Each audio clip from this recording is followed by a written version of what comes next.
Next level exams की videos देखने के लिए चैनल को सब्सक्राइब करें, वीडियोस के नोटिफिकेशन के लिए बेल आइकन को प्रेस करें। नमस्कार बच्चों, आज पुनः आपका मेरे इस YouTube चैनल पर स्वागत है। आज अपन विलयन के सांद्रण और सांद्रण को मापने की इकाइयों के बारे में अध्ययन करेंगे। तो आप सभी लोग ध्यान से देखिएगा कि विलयन का सांद्रण क्या होता है और फिर मैं आपको बताऊंगा कि सांद्रण के मापन का क्या महत्व है। आइए देखते हैं। सांद्रण, सांद्रण का मतलब होती है सांद्रता, और सांद्र विलयन के बारे में मैं आप लोगों को पहले भी बता चुका हूं। तो सांद्र विलयन का मतलब मैंने बताया था, किसी स्थिर ताप पर समान आयतन के दो विलयन बनाने हैं। एक में विलेय पदार्थ की मात्रा यदि कम है तो वो तनु विलयन होता था, एक में विलेय पदार्थ की मात्रा ज़्यादा है तो वो सांद्र विलयन होता था। थोड़ा सा खिसक के आते हैं सांद्र विलयन पे। तो सांद्रता का मतलब होता है, सांद्र विलयन आप लोग समझ गए, गाढ़ापन। अब सांद्रता का मतलब होता है एक निश्चित आयतन में विलेय पदार्थ कितना मात्रा में घुला है, विलेय के कितने मोल घुले हैं, अर्थात विलेय के कितने ग्राम घुले हैं, उस चीज को हम कहते हैं सांद्रता। जनरली सांद्रता को C होता है और C बराबर फॉर्मूला होता है N/V। N को आप चाहे बेटा पदार्थ की मात्रा मान लो या मोल मानो, सबसे बेस्ट है। और V होता है आयतन। जरूरी नहीं है कि आयतन 1 लीटर ही हो, आयतन 500 ml भी हो सकता है, 250 ml भी हो सकता है, आयतन कुछ भी हो सकता है। तो वही हम बताना चाह रहे हैं कि एक निश्चित आयतन में पदार्थ की कितने मोल या कितनी मात्रा घुली हुई है बेटा, उस चीज को हम बोलते हैं सांद्रता। क्या कहते हैं उस चीज को? सांद्रता। बेटा पदार्थ की मोल या ग्राम में मात्रा एक निश्चित आयतन में कितनी घुली हुई है, उस चीज को हमें नाम देना है सांद्रता। बेटा सर्टेन अमाउंट ऑफ वॉल्यूम में सब्सटेंस के कितने मोल्स या कितने ग्राम्स डिसॉल्व हुए हैं, उसे हम बोलते हैं कंसंट्रेशन। अब बेटा एक छोटी सी चीज अपन को जानना बहुत जरूरी है यहाँ पे। जैसे आप बाजार जाते हैं, बाजार गए, बाजार में आपने क्या बोला कि हमें चावल दे दो। अब चावल दे दो का कितना चावल दे दो? एक चावल, दो चावल? नहीं, ऐसे नहीं कह सकते। अपन कहेंगे हमें 1 किलो चावल दे दो, 2 किलो चावल दे दो या 5 किलो चावल दे दो। ठीक, इसी तरीके से बोलेंगे। ठीक है, अगर हम लंबाई को नापते हैं तो किस में नापते हैं? सेंटीमीटर, मीटर, किलोमीटर में नापते हैं। समय को किस में नापते हैं? सेकंड है, मिनट है, आवर है, इसमें नापते हैं। ठीक, इसी प्रकार अपन लोग कोई द्रव पदार्थ लेते हैं तो वो किस चीज में नापा जाता है? मिलीलीटर में, लीटर में, इसमें नापा जाता है। ठीक, या जैसे अपन बाजार गए तो अपन ने बताया ना भाई चावल लेना, मैं कितने लेना? 5 किलो। अब 5 किलो ना कह के दुकानदार अपनी लैंग्वेज में क्या बोलता है? 1 पसेरी दे दो। 5 किलो का क्या होता है? 1 पसेरी। या हमने कहा मैं 10 किलो दे दो, तो 10 किलो का मतलब क्या होता है? 2 पसेरी। ठीक, तो वो पसेरी में बोलता है। इसी प्रकार अपन को विलयन के सांद्रण को मापना है। किसको मापना है? विलयन के सांद्रण को। तो सांद्रण मापने की कई इकाइयां होती हैं, सांद्रण मापने की कई इकाइयां होती हैं। उन इकाइयों में से कुछ प्रमुख इकाइयों के बारे में हम आज आपको बताने जा रहे हैं। तो आज अपन लोगों को सीखना है विलयन के सांद्रण को मापने की इकाइयां। क्या सीखना है? विलयन के सांद्रण को मापने की इकाइयां। तो विलयन के सांद्रण को मापने की कई सारी इकाइयां हैं बेटा। पहले अपन देख लें, जैसे मोलरता भी होती है, मोलैरिटी इंग्लिश में बेटा। दूसरी मोललता भी होती है। ठीक, नॉर्मलता भी होती है, नॉर्मेलिटी बोलते हैं। मोल प्रभाज भी इसी के अंतर्गत आता है, मोल फ्रैक्शन जिसे अपन लोग कहते हैं। प्रतिशत एस्टिमेशन या प्रतिशत मात्रा वाला भी आता है। इसी में बेटा अपना ppm भी आता है, पार्ट्स पर मिलियन जिसे अपन लोग बोलते हैं। परसेंटेज अमाउंट भी होता है, पार्ट्स पर मिलियन होता है। तो अपन को ऐसी बहुत सी चीजें पढ़नी है। तो आज सबसे पहले अपन लोग स्टार्ट करने जा रहे हैं मोलरता एवं मोललता, मोलरता एवं मोललता। और इसे पढ़ने के बाद हम आपको इनके बेटा न्यूमेरिकल्स के बारे में भी बताएंगे। हैं विलयन के सांद्रण को मापने की इकाइयां, the units of measurement of concentration of the solutions. सबसे पहले पढ़नी है अपन को मोलरता। मोलरता किसे कहते हैं? फॉर्मूला होता है विलेय के मोलों की संख्या बटे आयतन लीटर में। यदि आयतन 1 लीटर रख दिया जाए और 1 से भाग दिया जाए विलेय के मोलों की संख्या में, तो जो विलेय के मोल होंगे वही आएंगे। तो पहली परिभाषा हो गई हमारी, 1 लीटर आयतन में विलयन के 1 लीटर आयतन में उपस्थित विलेय के मोलों की संख्या को मोलरता कहते हैं। विलयन के 1 लीटर आयतन में उपस्थित विलेय के मोलों की संख्या को मोलरता कहते हैं। विलयन के 1 लीटर आयतन में उपस्थित विलेय के मोलों की संख्या को मोलरता कहते हैं। हम सभी जानते हैं बेटा, मोल बराबर होता है भार बटे अणु भार। क्या होता है? भार बटे अणुभार। तो मोल किसके लिए गए थे? विलेय के। तो भार किसके लिए होगा? विलेय का। और अणुभार भी किसके लिए होगा? विलेय का। तो हमारा फॉर्मूला बना विलेय का भार बटे विलेय का अणुभार इंटू आयतन लीटर में। बेटा भार को डिनोट करते हैं W से, अणुभार को डिनोट करते हैं M से, और आयतन हो गया V किस में? लीटर में।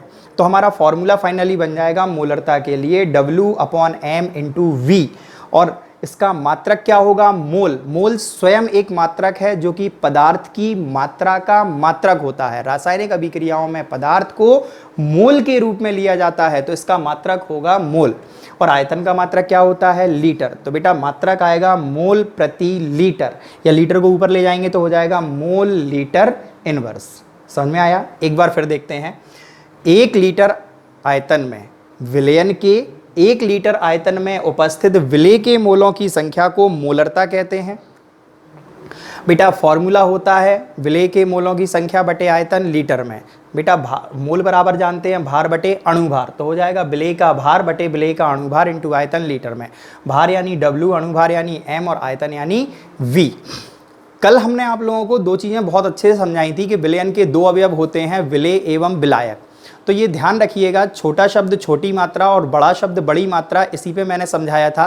तो जब विलेय की बात करी जाएगी तो छोटी मात्रा के लिए हम सारे स्मॉल लेटर का प्रयोग करेंगे। जैसे विलेय के मोल हो गए स्मॉल n, विलेय का भार हो गया W, और अणुभार हो गया M, स्मॉल n। और जब विलायक की बात आएगी तो विलायक के मोल तो कैपिटल N लेंगे, और विलायक का भार तो कैपिटल W लेंगे, और विलायक का अणुभार तो कैपिटल M लेंगे। ये ध्यान रखिएगा, विलेय के लिए सारे स्मॉल लेटर का प्रयोग करेंगे और विलायक के लिए सारे कैपिटल लेटर्स का प्रयोग करेंगे।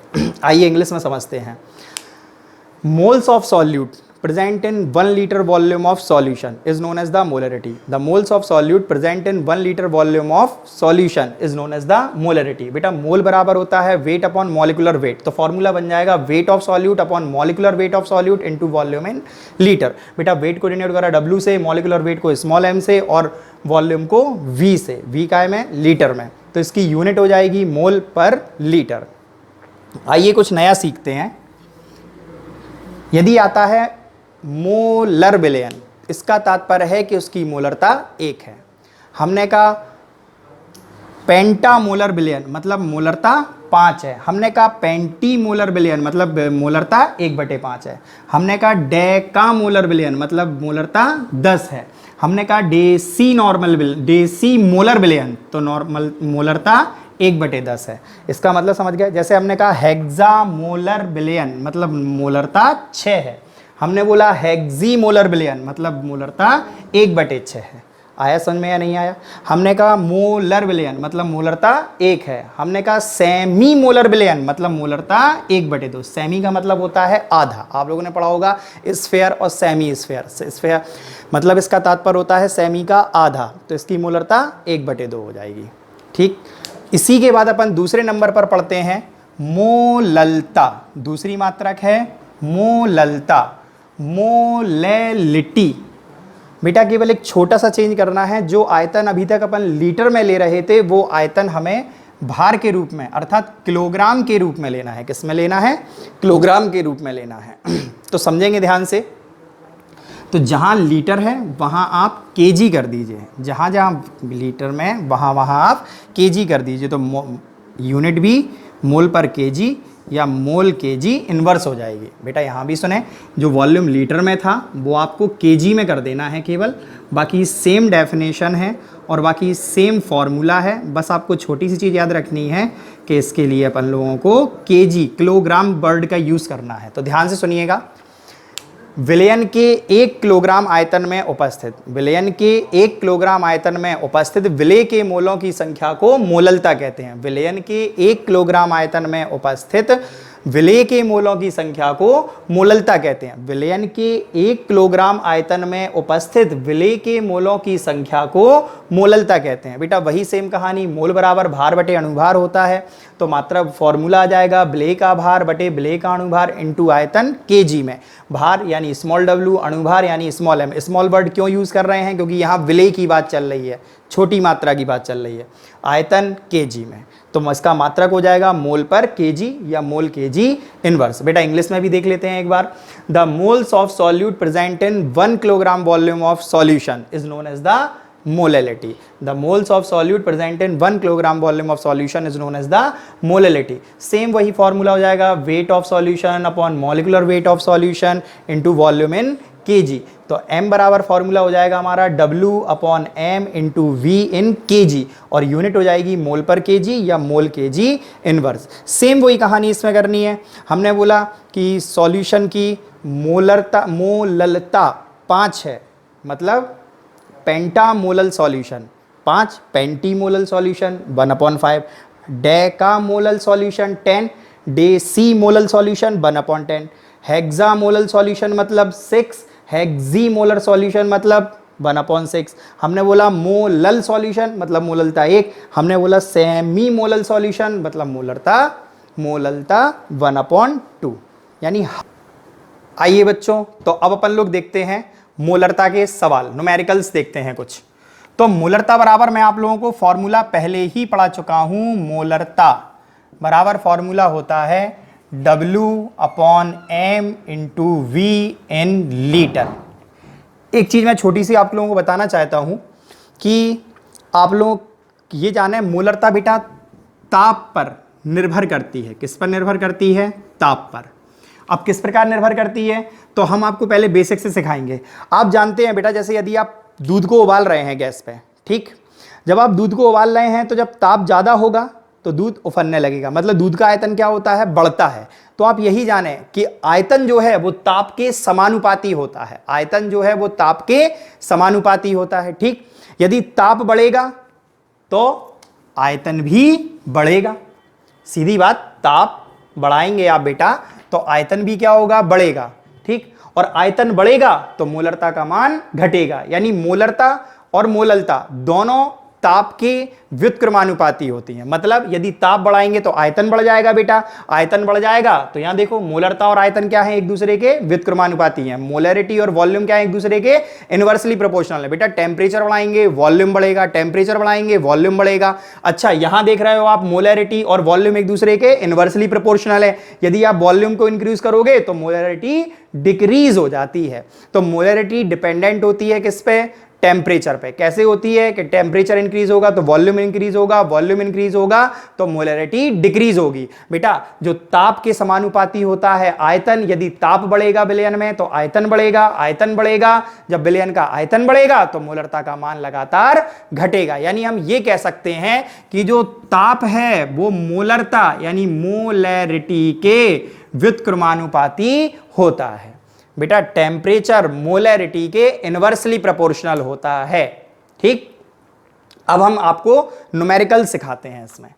अब देखिए आप न्यूमेरिकल, हमने मोलरता और मोललता दोनों के लिए टेम्परेचर डिपेंडेंसी, ताप पर निर्भरता बता दी कि ताप बढ़ाने पर मोलरता घटती है। आइए सवाल आरंभ करते हैं। जैसे मैं बोलता जाऊंगा सवाल, आप लोग लिख लीजिएगा अपनी अपनी नोटबुक में पॉज कर करके। अब आप लोग ध्यान से समझिए। जैसे मैंने सबसे पहले सबसे सिंपल सवाल ले लिया एक, कि मैंने 60 ग्राम एसिटिक अम्ल, W कितना हो गया मेरा? 60 ग्राम। कौन सा पदार्थ बोला बेटा मैंने? एसिटिक अम्ल। सब जानते हैं एसिटिक अम्ल का फॉर्मूला क्या होता है? CH3COOH, ठीक। 60 ग्राम एसिटिक अम्ल को 500 ml जल में घोल दिया। 60 ग्राम एसिटिक अम्ल को 500 ml जल में घोल दिया। मोलरता ज्ञात कीजिए। इस तरीके का सवाल आया। बिल्कुल सिंपल है बेटा। सबसे पहले वेट कितना हो गया? 60 ग्राम। आयतन कितना हो गया? 500 ml। ज्ञात क्या करनी है? मोलरता। हमारे पास मोलरता का फॉर्मूला क्या होता है बेटा? Weight upon molecular weight into volume in litre. हमारे पास में भार कितना दिया गया? 60 ग्राम। अणुभार नहीं है हमारे पास, तो निकाल लेंगे। अणुभार कैसे निकालते हैं? सबको पता है, कार्बन का भार कितना होता है बेटा 12। जिनको नहीं पता है उनके परमाणु भार मैं बगल में लिख दे रहा हूं बेटा। कार्बन का भार 12, हाइड्रोजन का भार 1, ऑक्सीजन का भार 16, और जो आवश्यकता होगी आगे सवालों में वो मैं लिखता जाऊंगा। देखिए ध्यान से, तो कार्बन का भार 1, जब भी दूसरा तत्व आता है बेटा अणुभार निकालने के लिए प्लस लगाते हैं। क्या लगाते हैं? प्लस। हाइड्रोजन का भार 1, एक हाइड्रोजन का भार 1 है, कितने हाइड्रोजन है? 3, तो बेटा साथ में क्या करोगे आप? गुणे 3। आ रहा ना समझ में?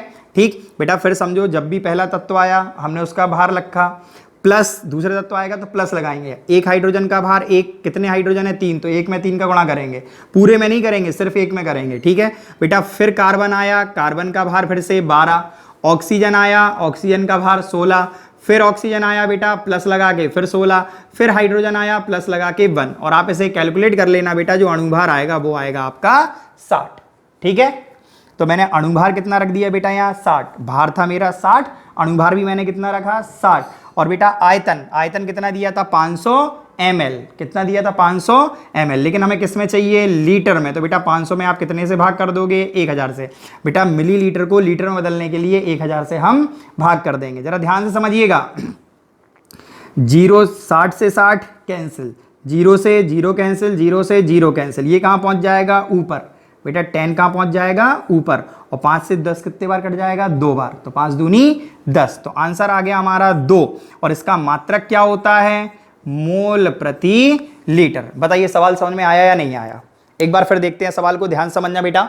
मैंने मोलरता के सवाल करा रहा हूं। मोलरता का फॉर्मूला होता है weight upon molecular weight into volume in litre, W upon M into V। पहला सवाल मैंने बताया 60 ग्राम एसीटिक अम्ल को 500 ml जल में घोल दिया गया, मोलरता ज्ञात कीजिए। बेटा मैंने फॉर्मूला लगाया M बराबर W upon M into V इन लीटर। W कितना था? 60। बेटा आयतन कितना था? 500 ml, लेकिन ml में था, हमें किस में चाहिए? लीटर में। तो मैंने 1000 से इसमें भाग कर दिया। ठीक, अच्छा हमारे पास में अणुभार नहीं था, तो बेटा सूत्र क्या होता है एसीटिक अम्ल का? CH3COOH। बेटा ये क्या है? Acetic acid. तो बेटा मैंने इसका अणुभार निकालना सिखाया, समझ में आ गया। कार्बन का भार 12, जब भी दूसरा तत्व आए प्लस लगाएंगे, तो प्लस हाइड्रोजन का भार 1, कितने हैं? 3, तो गुणे 3, प्लस कार्बन फिर 12, ऑक्सीजन फिर 16, फिर ऑक्सीजन 16, सब प्लस लगाते जाएंगे जब भी दो तत्व आते हैं। ठीक है, और फिर हाइड्रोजन तो प्लस 1। बेटा इन्हें जोड़ के देखा कितना आ गया? 60। तो हमने यहाँ पे 60 रख दिया। 60 से 60 कैंसिल, यहाँ कितने बार कट जाएगा? 0 से 0, 0 0, 5 से कितने बार कटेगा? 10, 2 बार। और 2 कहाँ पहुंच जाएगा बेटा? ऊपर। तो क्या आ जाएगा? 2 मोल पर लीटर। पहला सवाल आया समझ में या नहीं आया? अगर नहीं आया हो समझ में तो आप लोग मुझे पूछ सकते हैं फिर से। चलिए नेक्स्ट सवाल।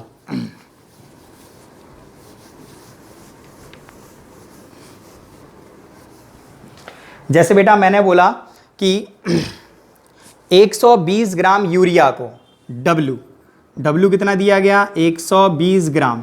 120 ग्राम यूरिया को, यूरिया का फॉर्मूला क्या होता है बेटा? NH2CONH2। अणुभार निकाल लो, जरूरत पड़नी ही है बेटा। नाइट्रोजन का भार होता है 14, नाइट्रोजन का अणुभार परमाणु भार 14, प्लस हाइड्रोजन का भार 1, कितने हैं? 2, तो गुणे 2, फिर कार्बन 12, ऑक्सीजन 16, प्लस नाइट्रोजन फिर 14, प्लस हाइड्रोजन 1 गुणे 2। बेटा ये टोटल भार आ जाएगा अपना फिर से 60। कितना आ गया हमारा भार? 60। ठीक, को 250 ml जल में घोला गया। किस में घोला गया? 250 ml जल में। बिल्कुल सिंपल सी चीज है बेटा, ध्यान समझना। कह रहा है मोलरता ज्ञात करो। क्या ज्ञात करनी है? मोलरता। Find the molarity. तो हमारे पास मोलरता बराबर फॉर्मूला क्या होता है? Weight upon molecular weight into volume in litre. बेटा भार कितना दिया गया है? 120। अणुभार हमारा कितना आया? 60। और आयतन कितना दिया गया है? 250 ml। जरा ध्यान समझिए, क्या करा आपने बेटा? 1000 से भाग करा। क्यों? मिलीलीटर को लीटर में बदलने के लिए 1000 से भाग। 250 से 1000 कितने बार कट जाएगा? 4 बार।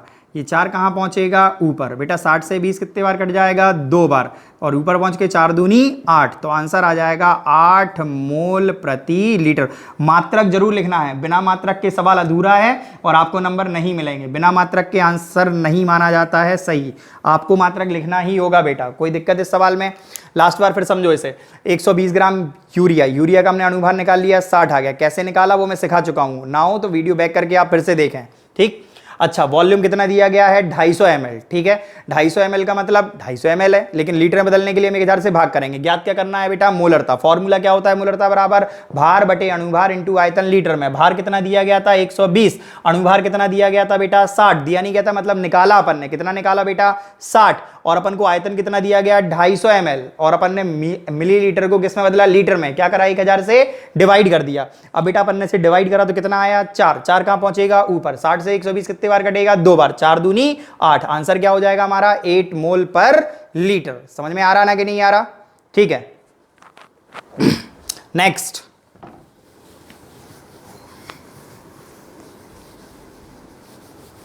अब हमें अगला सवाल सीखना है बेटा। जैसे हमने बोल दिया गया 32 ग्राम मीथेनॉल को, कितना लिया मीथेनॉल हमने 32 ग्राम, 32 ग्राम मीथेनॉल। मीथेनॉल, मीथेनॉल का फॉर्मूला क्या होता है बेटा CH3OH, मिथाइल अल्कोहल को ही बोला जाता है मीथेनॉल। एक काम करो बेटा, इसका पहले ही से मॉलिक्यूलर वेट यानी अणुभार आप निकाल लो। कार्बन का भार कितना दिया गया 12, हाइड्रोजन का भार 1, कितने दिए गए 3, तो गुणे 3, फिर ऑक्सीजन 16 और हाइड्रोजन 1, ठीक। अणुभार बेटा आपने निकाला, ये आ गया 32, कितना आ गया 32। कह रहा इसे 1 लीटर जल में घोल दिया गया, किसमें घोल दिया गया, 1 लीटर जल में घोल दिया गया, ठीक है। मोलरता ज्ञात कीजिए। अच्छा बेटा, छोटी सी चीज यहाँ साफ साफ समझो आप, आयतन ऑलरेडी किसमें है, लीटर में है, तो यहां बदलने की आवश्यकता नहीं है, सीधे मोलरता का फॉर्मूला लगाएंगे, wait upon molecular weight into volume in litre, ठीक है। अच्छा, वेट कितना दिया गया बेटा हमारे पास में 32, मॉलिक्यूलर वेट भी हमारे पास कितना आया 32, और वॉल्यूम कितना दिया गया 1 लीटर। बेटा ये कैंसिल हो जाएगा, आंसर हमारा आ जाएगा 1 मोल पर लीटर, यानी मोलरिटी हमारी कितनी आ गई बेटा 1 आ गई, ठीक है। इस सवाल को फिर से बताएं क्या, चलो देख लेते हैं। 32 ग्राम मीथेनॉल लिया, मीथेनॉल का मॉलिक्यूलर वेट निकाल लिया बेटा 32 आया, 1 लीटर जल में घोला गया था। अपन को क्या ज्ञात करनी है, मोलरता। मोलरता का फॉर्मूला क्या होता है, W/m × V इन लीटर, ठीक। बेटा W कितना दिया गया 32, M कितना दिया गया 32, वॉल्यूम कितना दिया गया 1 लीटर। समझ में आ रहा है ना। अच्छा, और 1 मोल आ जाएगा आंसर, 32 से 32 कैंसिल हो जाएगा बेटा, और 1 मोल पर लीटर आंसर आ जाएगा। 18% ग्लूकोज विलयन का प्रसारण दाब ज्ञात करो, ग्लूकोज विलयन की मोलरता ज्ञात करो। तो ग्लूकोज विलयन की मोलरता कैसे ज्ञात करेंगे, बिल्कुल सिंपल सी है। 18% का मतलब होता है बेटा 18/100। इसका मतलब यहां पर यह है कि 100 ml जल में 18 ग्राम ग्लूकोज घुला है, यानी W कितना हो गया हमारा 18 ग्राम, कितना हो गया 18 ग्राम, और आयतन कितना हो गया हमारा 100 ml। तुरंत 1000 से भाग करके इसे लीटर में कन्वर्ट कर लेंगे, वॉल्यूम हो जाएगा 0.1 लीटर। कितना हो जाएगा वॉल्यूम 0.1 लीटर।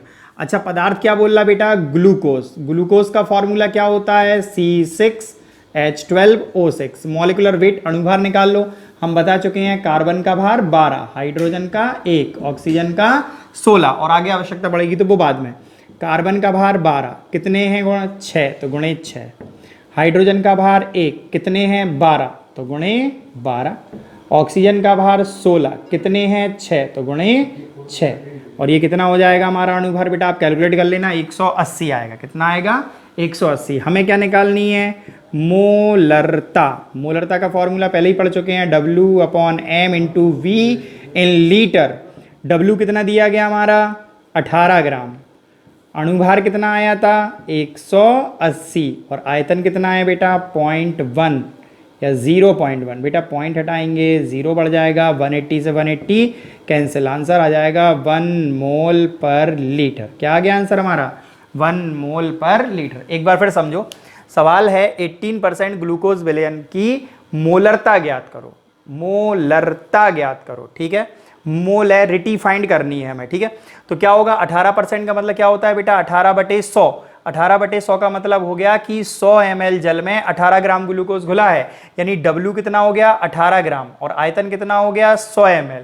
तो 100 ml को हमने किसमें बदल दिया, लीटर में। कैसे, 1000 से भाग देके। बेटा ग्लूकोज का फॉर्मूला क्या होता है C6H12O6। हमने अणुभार निकाल लिया, कितना आ गया 180, ठीक है। मोलरता निकालनी है, फॉर्मूला क्या होता है W/m × V इन लीटर। W कितना दिया था 18, M कितना 180, और वॉल्यूम कितना 0.1। पॉइंट हटाएंगे 0 ऊपर पड़ जाएगा, ठीक है। 180 से 180 कैंसिल, आंसर आ जाएगा 1 मोल पर लीटर। आया समझ में या नहीं आया। नेक्स्ट सवाल आप लोग करोगे, मैं बस हल्की सी हिंट दे रहा हूं, आप लोग अपने आप करेंगे ये सवाल, ठीक है। और नहीं आएगा तो आप लोग मुझसे पूछेंगे और कमेंट में भी पूछ सकते हैं और डायरेक्ट कॉल करके भी, ठीक है। नेक्स्ट सवाल दिया गया है 34.2% सुक्रोज विलेन। सुक्रोज विलेन की मोलरता ज्ञात करो। किसकी ज्ञात करनी है? सुक्रोज विलेन की। सुक्रोज का मतलब होता है बेटा शक्कर। पहले मतलब समझो, 34.2 का मतलब हो गया 34.2 अपॉन 100। इसका मतलब क्या है बेटा कि 100 ml जल में 34.2 ग्राम सुक्रोज डिजोल्व है, ठीक है। यानी W बराबर हो गया हमारा 34.2 और बेटा वॉल्यूम हो गया 100 ml। इसे किस में कन्वर्ट कर लो? लीटर में। क्या करा? 1000 से भाग, कितना हो जाएगा? 0.1 लीटर। सुक्रोज, सुक्रोज का फॉर्मूला क्या होता है? C12H22O11। मॉलिक्यूलर वेट निकाल लो, अणुभार निकाल लो। कार्बन का 12 गुणे 12, हाइड्रोजन का 1 गुणे 22 और ऑक्सीजन का 16 गुणे 11। तो बेटा यहाँ से हमारा मॉलिक्यूलर वेट यानी अणुभार कितना आ जाएगा? 342, ठीक है। कितना आ जाएगा? 342। अच्छा, हमें क्या निकालनी है? मोलरता। क्या होता formula? W upon M into V in litre. W कितना दिया गया हमारा? 34.2। मॉलिक्यूलर वेट कितना दिया गया बेटा? 342 और वॉल्यूम कितना दिया गया हमारा? 0.1। आ रहा समझ में या नहीं आ रहा? ठीक है बेटा, पॉइंट से पॉइंट कैंसिल हो जाएगा और 342 से 342 कैंसिल हो जाएगा। आंसर आ जाएगा 1 मोल पर लीटर। आया समझ में या नहीं आया? ये हो गया हमारा। एक बार फिर समझ लो इसको कि 34.2% सुक्रोज की मोलरता, मोलैरिटी फाइंड करनी है बेटा। इसका मतलब हो गया 34.2 अपॉन 100। इसका मतलब है कि 100 ml जल में 34.2 ग्राम शुगर डिजोल्व है। बस नेक्स्ट आपको मैंने समझा ही दिया अच्छे से, ठीक है। आइए अब देखते हैं मोललता के सवाल। मोललता, तो मोललता के लिए भी अपन को यही कॉन्सेप्ट अप्लाई करना है। क्या कि फॉर्मूला क्या सिखा चुके हैं हम आपको? W upon M into V in K G. बेटा मोललता का फॉर्मूला होता है W upon M into V in K G, ठीक है। जैसे फर्स्ट सवाल हमें दिया गया है, क्या दिया गया है हमें कि 58.5 ग्राम NaCl को 500 ग्राम जल में घोला गया। बिल्कुल क्लियर है। 58.5 ग्राम दिया गया अपन को वेट, वॉल्यूम दिया गया है 500 ग्राम, या वेट ऑफ सॉल्वेंट भी बोल सकते हो इसको। अपन 1000 से इसे डिवाइड करेंगे तो ये आ जाएगा 0.5 kg, ठीक है। अच्छा, NaCl मॉलिक्यूलर वेट, अणुभार निकाल लो। Na का होता है बेटा 23, यहाँ लिख दे रहा हूँ, Na का 23 और क्लोरीन का 35.5। तो इसका Cl का 35.5 बेटा, इसे आप जोड़ लेना, ये आ जाएगा 58.5। हमें क्या निकालनी है? मोललता, मोलैलिटी। तो क्या हो जाएगा जरा बताओ formula? W upon M into V in K G, ठीक है। W कितना दिया गया हमारा? 58.5। M कितना दिया गया हमारा? 58.5। वॉल्यूम इन kg कितना दिया गया? 0.5। बेटा 58.5 से 58.5 कैंसिल हो जाएगा, पॉइंट आएंगे ऊपर, 10 आ जाएगा, डिवाइड कर दोगे कितना आ जाएगा? 2 मोल पर kg। आंसर क्या आएगा? 2 मोल पर kg। एक बार फिर समझो, 58.5 ग्राम NaCl को 500 ग्राम वाटर में डिसॉल्व कर दिया गया। मोलैलिटी फाइंड करनी है बेटा। 58.5 क्या दिया गया? W, ठीक है। और वाटर का वॉल्यूम या वेट कितना दे दिया गया है? 500 ग्राम। बेटा हमने 1000 से डिवाइड करके इसे kg में कन्वर्ट कर लिया। अच्छा, इसका मॉलिक्यूलर वेट निकाला, कितना है? 58.5। हमने क्या करा बेटा? मोललता निकालनी थी हमें। W upon M into V in kg होता है। W दिया गया है 58.5, ठीक है। M दिया गया है अपन को 58.5 और वॉल्यूम दिया गया है 0.5। 58.5 से 58.5 बेटा प्योरली कैंसिल हो जाएगा और यहाँ से पॉइंट हटाएंगे ऊपर 0 बढ़ेगा और डिवाइड कर दोगे तो 2 से कट जाएगा, ये आ जाएगा 2 मोल पर kg। आ गया समझ में? अगर कोई दिक्कत हो तो आप लोग पूछ सकते हैं कमेंट में, ठीक। नेक्स्ट अगला सवाल अपन लोगों को करना है बेटा,